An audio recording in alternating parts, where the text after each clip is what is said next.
The United States has seen a wave of demonstrations against the federal vaccine mandates. Why are they controversial? Because it gives employees an ultimatum.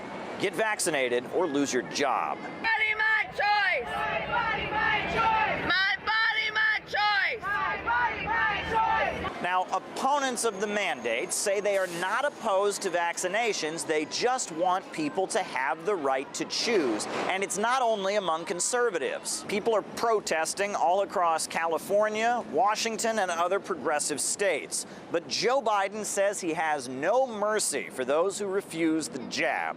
We have to do more to vaccinate the 66 million unvaccinated people in America. It's essential. Let's be clear. Vaccination requirements should not be another issue that divides us. And I'm asking everyone who hasn't gotten vaccinated, please get vaccinated. That's how we put this pandemic behind us. Now, the vaccines are intended to protect public security and health, but they're starting to have a somewhat negative effect on national security. The San Francisco police themselves are now coming forward and saying they soon may not have enough staff to handle emergency calls. In a city of this size with the month of October and all the things that have been going on, that's going to put quite a dent into operations. If you take 120 cops or even more off the street, what do you think is going to happen? The streets of Seattle saw protests from nurses, firefighters, and police officers. The state of Washington ended up losing 127 civil servants, half of which were state troopers who refused to get the shot. He can take my job. He can't take my spirit. He can't take my morals or my ethics. More surprisingly, a high-profile U.S. national security lab could be affected.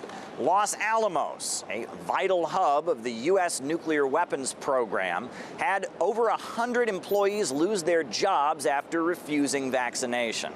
Their challenge to the mandate was unsuccessful. In any organization, there are people, not always recognized, who quietly make the work of others possible. Lose them, and you are in trouble. Healthcare workers come under fire as well. In rural New York, an entire maternity hospital was shut down after they lost staff due to the mandate.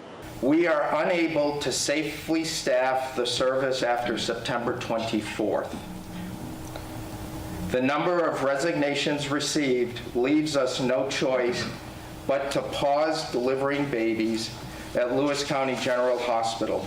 Vaccinations are so essential to public health, but when you don't feel safe in your own home due to soaring crime rates, and when there's no one to answer your emergency calls due to staff shortages, it's starting to look like the Biden administration might have created a new crisis in their bungled bid to deal with the pandemic. Caleb Maupin, RT, New York.